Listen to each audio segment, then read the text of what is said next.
Assalamualaikum warahmatullahi wabarakatuh. Perkenalkan, nama saya Sylvia Eka Febrianti.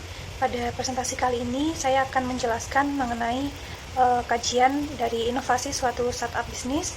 Di sini saya memilih mengkaji pada startup yakni Gojek untuk mata kuliah startup bisnis kecil dan manajemen inovasi.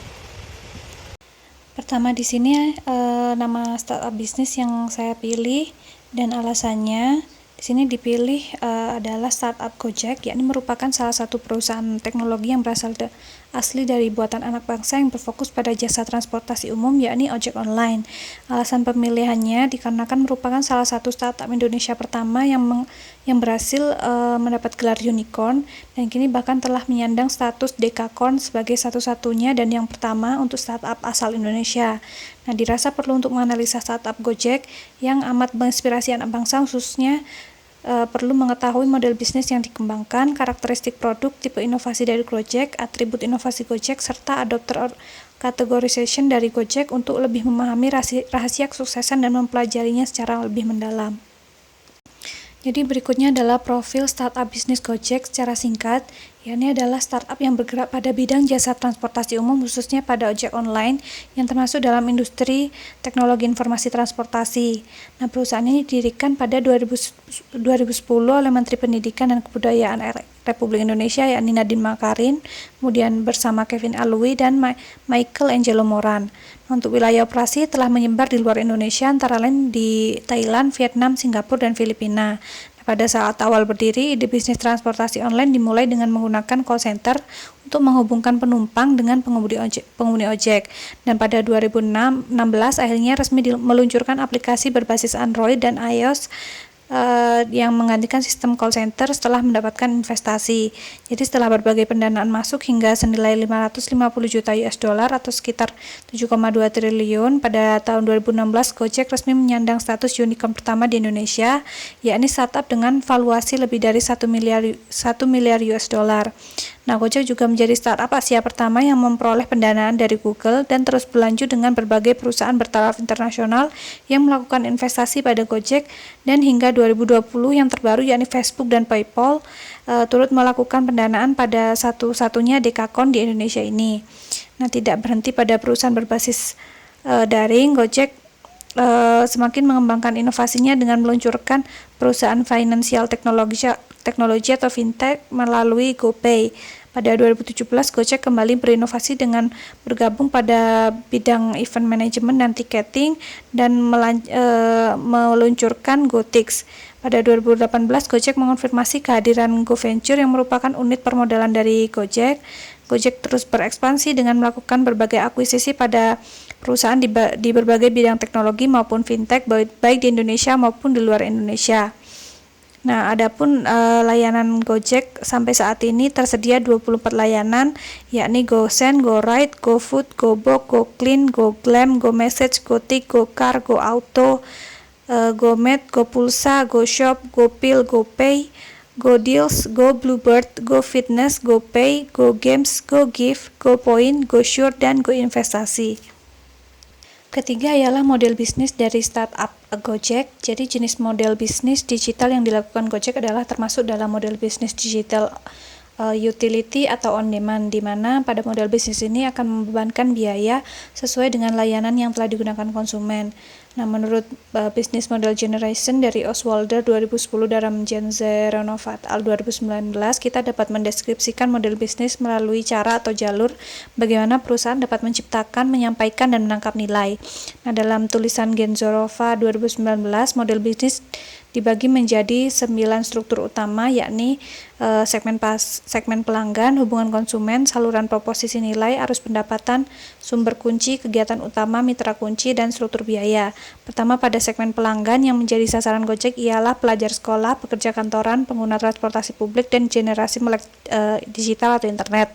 Berikutnya, hubungan dengan konsumen dengan menggunakan aplikasi dengan berbagai fitur, adanya berbagai diskon dan promo, serta email newsletter. Untuk saluran yang digunakan yakni aplikasi Gojek itu sendiri, kemudian iklan billboard, testimoni pengguna. Untuk proposisi nilai yang menjadi tujuan Gojek ialah menyediakan transportasi massal yang berkualitas, mudah serta cepat diakses dengan harga terjangkau. Berikutnya terkait arus pendapatan dari Gojek ialah dari pengguna jasa transportasi Gojek dan pengisian dompet elektronik atau GoPay. Sedangkan sumber kunci atau key resource dari Gojek ialah Google Maps, aplikasi Gojek, dan infrastruktur server. Kegiatan utama dari operasional Gojek ialah menghubungkan driver dengan penumpang serta manajemen data pengguna. Mitra kunci dari Gojek ialah mitra pengemudi, yakni driver Gojek itu sendiri, supplier atribut helm atau jaket, kemudian penyedia infrastruktur server, dan terakhir dari struktur biaya Gojek, yakni melalui bagi hasil antara mitra driver, kemudian penyewaan infrastruktur server, serta biaya API Google Maps, kemudian gaji pegawai kantor, dan biaya pemeliharaan serta perbaikan sistem. Yang keempat ialah karakteristik produk dan tipe inovasi. Yang di sini pertama akan menjelaskan deskripsi karakteristik produk. Jadi adanya inovasi teknologi pada sebuah struktur atau sistem terkadang memberikan dampak secara menyeluruh. Seperti halnya pada tulisan Genzorova bahwa terdapat gangguan digital atau digital disruption pada bidang transportasi dengan adanya inovasi teknologi. Hal ini berarti terdapat pemutusan radikal dari proses yang ada pada industri, misalnya dari perubahan ojek tradisional menggunakan ojek online seperti yang berbasis pada penggunaan teknologi untuk manajemen pemesanan angkutan umum seperti Gojek ini.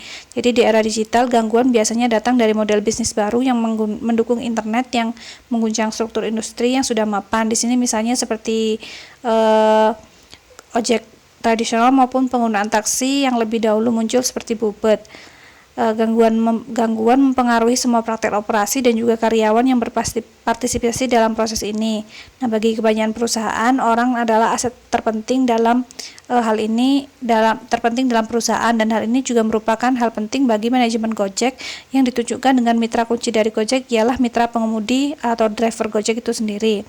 Kemudian dalam tulisan Lazer 2009, perubahan teknologi yang dianggap sebagai pengganggu atau disruptive technological change terjadi ketika teknologi lama melampaui sesuai dengan kinerja yang diminta oleh pelanggan utama. Nah, situasi ini ditandai dengan teknologi atau inovasi baru yang awalnya berkinerja buruk, misalnya lebih kecil atau lebih sederhana atau lebih nyaman maupun lebih murah, di mana pelanggan utama itu tidak lagi tertarik. Nah, akhirnya pelanggan utama ini beralih ke produk yang didasarkan pada teknologi yang lebih baik, dan perusahaan yang menggunakan sistem sudah lama yang tidak bereaksi dengan tepat waktu akan tertinggal. Nah, pada kasus Gojek ini sendiri muncul dari pengalaman pribadi sang pendiri yang menggunakan transportasi ojek hampir setiap hari ke tempat kerjanya untuk menembus kemacetan di Jakarta. Nah, melihat ternyata sebagian besar waktu yang dihabiskan oleh pengemudi ojek tradisional ini hanyalah sekedar mangkal atau menunggu penumpang, sehingga tidak efektif, padahal pengemudi ojek akan mendapatkan penghasilan lebih banyak bila terus mencari penumpang. Nah, selain itu ia melihat ketersediaan jenis transportasi ini tidak sebanyak transportasi lainnya, sehingga seringkali cukup sulit untuk dicari. Nah, pendirinya ini menginginkan ojek yang bisa ada setiap saat untuk yang dibutuhkan. Nah, dari pengalaman tersebutlah muncullah produk Gojek di Indonesia, yang mana kategorinya atau karakteristik produk Gojek ini merupakan termasuk dalam digital disruption pada bidang transportasi atau disebut juga sebagai disruptive technological change, sehingga dengan adanya Gojek online ini juga merubah kebiasaan dan sistem sosial di masyarakat. Awalnya masyarakat menggunakan cara konvensional dengan menggunakan angkutan umum, kini masyarakat mulai merubah kebiasaannya dan beralih ke teknologi komunikasi untuk memesan angkutan umum secara online. Berikutnya tipe inovasi dari Gojek itu sendiri, kenapa bukan merupakan incremental. Jadi layanan dari Gojek ini sendiri tidak awalnya tidak benar menjadi radikal pada saat keluarnya teknologi ini. Mungkin secara tidak langsung awal mulanya dianggap meniru model bisnis Uber yang mempertemukan antara penyedia alat transportasi dengan konsumen melalui aplikasi ride hailing yang telah muncul sebelum adanya Gojek. Jadi berdasarkan dari 10 ciri inovasi incremental pada tulisan Lazer M 2019, terdapat beberapa poin yang sesuai dengan tahapan awal munculnya layanan aplikasi Gojek, seperti berdasarkan teknologi lama, yakni di sini Uber, awalnya dengan melakukan peningkatan fitur dan berkelanjutan dari teknologi yang ada dari Uber, dan didorong oleh dorongan atau tarikan permintaan pasar. Namun semakin berkembangnya teknologi dan segmen bisnis Gojek mampu membuktikan inovasi yang semakin ke arah radikal, bahkan dari beberapa ciri inovasi yang lebih mengarah pada perubahan radikal. Bahkan kini Uber sudah menjual bisnis mereka ke Grab, sehingga layanan seperti Gojek dan Grab bukan lagi sekedar aplikasi ride hailing, tetapi sudah bermacam layanan yang mereka sediakan. Jadi di sini tipe inovasi dari produk Gojek ini merupakan inovasi radikal. Mengapa saya mengatakan demikian? Sebab seperti yang saya jelaskan sebelumnya, yakni pada tahap awal berdirinya Gojek, layanan ini masih terbatas pada ride hailing seperti Uber yang lebih dahulu muncul. Namun akibat persaingan dan kompetisi bisnis yang semakin ketat, Gojek ini mampu terus mengembangkan inovasinya sehingga sudah menyediakan berbagai layanan yang mereka sediakan dan mengalahkan desain dominan sebelumnya, yakni Uber, dan membentuk desain dominan baru. Adapun ciri inovasi radikal berdasarkan tulisan Ledger M 2019 dari Gojek yang telah sesuai dengan inovasi Gojek saat ini dan bahkan telah mampu membuktikan diri sebagai dekakon pertama dan satu-satunya di Indonesia. Adapun ciri tersebut antara lain bersifat discontinue atau menghentikan teknologi atau model bisnis yang sebelumnya, yakni Uber, berdasarkan teknologi baru dan menghasilkan desain dominan baru dengan memunculkan berbagai inovasi layanan yang bersaing dengan unggul di pasar. Kemudian dapat menyebabkan pergeseran paradigma, yakni perubahan sistem ojek online menjadi ojek online yang telah dianggap hal biasa saat ini. Kemudian melibatkan ketidakpastian yang besar, menampilkan seluruh rangkaian fitur kinerja baru, kemudian perlunya pendidikan ulang dan organisasi baru serta keterampilan, kemudian dikaitkan dengan kebetulan bukan pada kebutuhan, dipengaruhi oleh kebijakan R&D seperti yang menjadi awal mula inspirasi Gojek oleh sang pendiri, kemudian didorong oleh dorongan teknologi, dan terakhir adalah untuk mencapai tujuan ekonomi yang dalam jangka panjang. Berikutnya yang kelima adalah hasil kajian atribut inovasi yang mengacu pada item-item original setiap atribut inovasi berdasarkan tulisan Lynn Bautista dan Agag El Marsi. Yang pertama di sini adalah relative advantage. Jadi hasil pada kualitatif untuk relative advantage untuk penggunaan aplikasi Gojek adalah sebagai berikut. Pertama, menggunakan aplikasi Gojek membantu saya dalam menjaga dan meningkatkan gaya hidup saya terkait jasa transportasi secara lebih cepat. Dengan alternatif jawaban yang saya pilih adalah setuju dikarenakan berbagai layanan yang ada, seperti yang saya sebutkan sebelumnya, mampu membantu mempermudah dan menjalankan kegiatan sehari-hari dengan mudah. Yang kedua, menggunakan aplikasi Gojek dapat meningkatkan tingkat mobilitas saya. Di sini saya memilih setuju sebab konsumen tidak perlu kesulitan untuk mencari angkutan umum sehingga lebih efisien terhadap waktu. Ketiga, saya sangat setuju bahwa dengan menggunakan varian jasa aplikasi Gojek mempermudah saya dalam menjaga dan meningkatkan kualitas hidup saya, karena varian inovasi jasa yang dihadirkan Gojek mampu membantu mempermudah dalam menjalankan berbagai macam kegiatan keseharian konsumen. Yang keempat, saya setuju dengan menggunakan aplikasi Gojek meningkatkan efektivitas dalam proses saya menjaga dan meningkatkan gaya hidup, sebab layanannya relatif mudah sehingga menghemat waktu dan tenaga saya untuk menjalankan kegiatan sehari-hari. Kelima, saya memilih setuju pada pernyataan bahwa menggunakan layanan aplikasi Gojek memberikan kemampuan mengontrol lebih baik dalam menjaga mobilitas keperluan sehari saya, karena dalam penggunaan Gojek terdapat layanan untuk melihat waktu tempuh kita dalam menggunakan layanan baik mobilitas maupun pengiriman barang. Keenam, saya setuju bahwa layanan aplikasi Gojek ini memberikan lebih banyak diskon dibandingkan dengan aplikasi transport online lainnya, sebab saya telah membandingkan dan mencoba mendownload aplikasi serupa. Ketujuh, saya setuju bahwa aplikasi Gojek penggunanya lebih nyaman dibandingkan aplikasi lain, karena jika dilihat dari tampilan aplikasi pada homepage cukup mudah digunakan bagi semua kalangan. Kedelapan, saya setuju bahwa layanan Gojek ini membantu saya menghemat waktu dalam proses mobilitas maupun kebutuhan keseharian saya, sebab saya dapat mengatur kapan waktu saya bermobilitas dan waktu tempuh cukup mudah diprediksi dengan aplikasi ini. Dan terakhir, saya sangat setuju pada pernyataan bahwa aplikasi Gojek menyediakan varian layanan ketika melakukan transaksi secara online, seperti yang saya jelaskan pada bagian profil perusahaan di atas, bahwa hingga saat ini Gojek menyediakan paling tidak 24 jenis layanan inovasi. Untuk original itemnya bisa teman-teman lihat di jurnal yang saya lampirkan pada search. Hasil kajian kualitatif dalam compatibility untuk penggunaan aplikasi Gojek adalah sebagai berikut. Pertama, menggunakan layanan aplikasi Gojek untuk tujuan mobilitas sangat cocok dengan segala aspek dalam hidup saya. Kedua, menggunakan layanan aplikasi Gojek ini untuk tujuan mobilitas sangat cocok dengan kondisi saya saat ini. Nah, untuk kedua pernyataan tersebut saya memilih netral sebab selama ini saya cenderung menyukai penggunaan kendaraan pribadi. Ketiga, saya memilih setuju pada pernyataan bahwa saya merasa dengan menggunakan aplikasi Gojek untuk tujuan mempermudah keseharian saya sangat cocok dengan gaya hidup atau lifestyle saya, sebab berbagai layanan lain seperti selain Gojek atau Gokar yang saya jarang gunakan, namun layanan lain seperti GoFood atau GoSend sangat mempermudah menjalankan keseharian saya dan sesuai dengan gaya hidup saya yang menyukai kemudahan dan menghemat waktu daripada mengirim atau membeli makanan sendiri. Keempat, saya memilih netral pada pernyataan menggunakan layanan aplikasi Gojek untuk membantu kegiatan keseharian saya sesuai dengan cara yang saya sukai untuk beraktivitas dengan alasan yang sama untuk pernyataan pertama dan kedua. Dan terakhir, saya memilih setuju bahwa saya merasa dengan menggunakan layanan aplikasi Gojek sangat sesuai dengan cara saya menjalankan aktivitas, karena di era digital ini orang cenderung mencari kemudahan dalam menjalankan keseharian sehingga dapat menghemat waktu dan tenaga. Hasil kajian kualitatif dalam Complexity untuk penggunaan Gojek adalah sebagai berikut. Pertama, saya setuju bahwa tutorial penggunaan aplikasi Gojek mudah untuk saya pahami, dan kedua, mudah bagi saya untuk menjadi terampil dalam menggunakan varian layanan aplikasi Gojek untuk tujuan keseharian saya. Saya memilih setuju pada kedua pertanyaan tersebut sebab tampilan aplikasi mudah dan memberikan penjelasan yang jelas pada awal penggunaan maupun selama menggunakan aplikasi. Kemudian hasil kajian kualitatif dalam observability untuk menggunakan aplikasi Gojek adalah sebagai berikut. Pertama, saya memilih setuju bahwa menggunakan layanan aplikasi Gojek untuk tujuan membantu keseharian saya sangat terlihat di lingkungan tempat tinggal saya, sebab banyak konsumen di lingkungan saya terlihat setiap hari menggunakan layanan Gojek. Dan kedua, saya setuju bahwa hasil penggunaan layanan Gojek ini tujuannya mempermudah keseharian terlihat jelas, sebab semakin banyaknya konsumen baik di lingkungan sekitar maupun jumlah pengguna Gojek secara umum yang mendownload aplikasi meningkat setiap harinya. Terakhir, pada hasil kualitatif triability untuk penggunaan Gojek adalah sebagai berikut.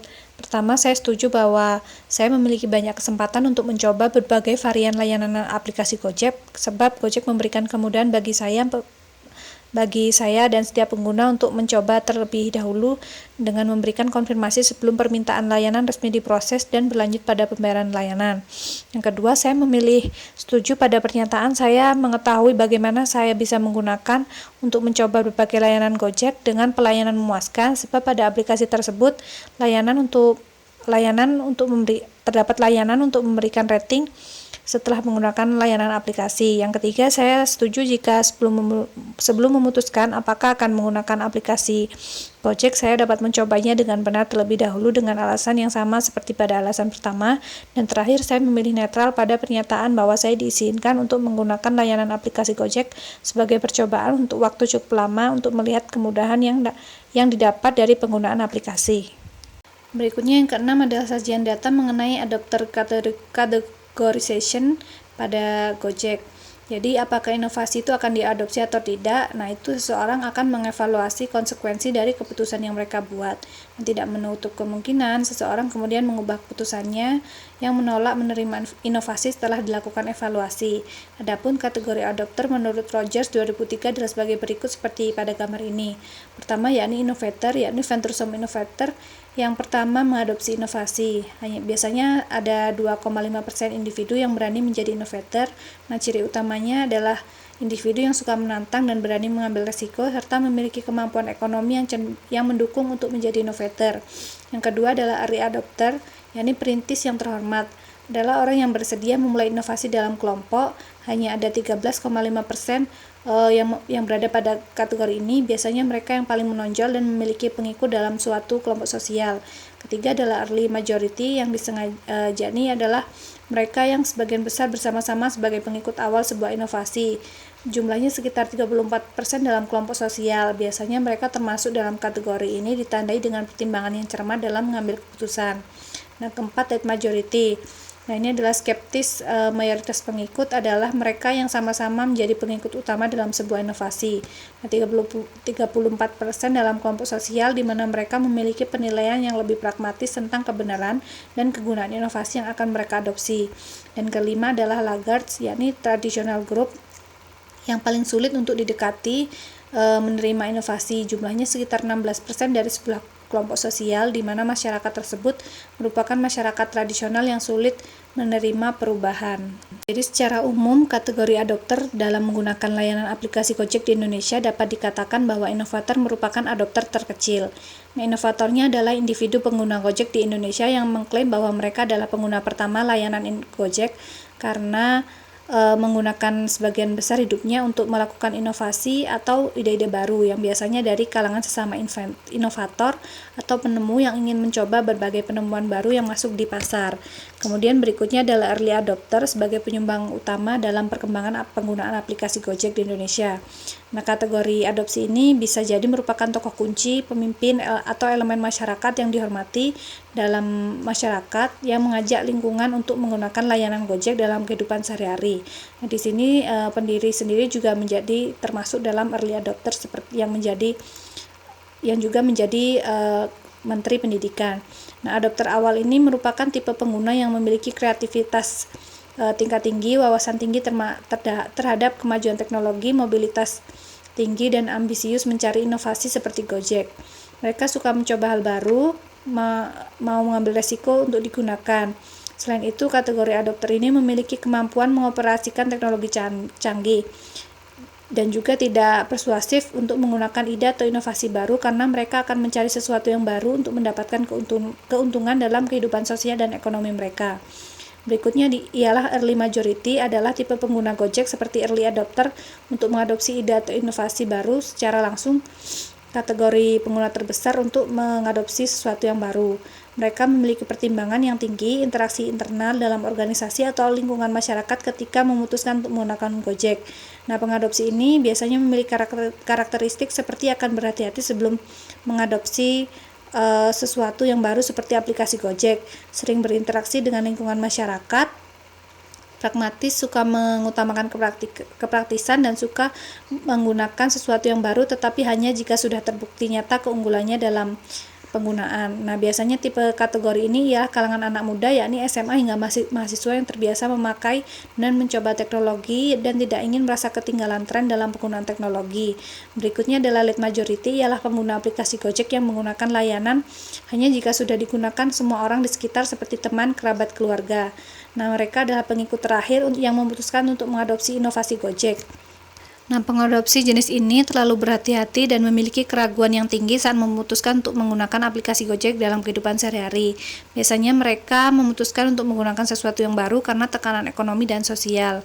Nah, terakhir yakni laggards yang merupakan pengguna aplikasi Gojek yang memiliki pemikiran konservatif atau tradisional dan memiliki wawasan yang rendah terhadap kemajuan teknologi. Kategori adopter ini tidak peduli dengan yang terjadi di lingkungan masyarakat. Ketika mereka memutuskan untuk mengadopsi ide baru seperti Gojek, itu karena terkendala dan akan menjadi kebutuhan bersama. Selain itu, mereka juga terisolir dari kemajuan teknologi. Contohnya di sini adalah para tukang ojek tradisional yang tingkat pendidikan dan penguasaan teknologi relatif rendah, cenderung menentang keras adanya inovasi dari Gojek pada awal mulanya.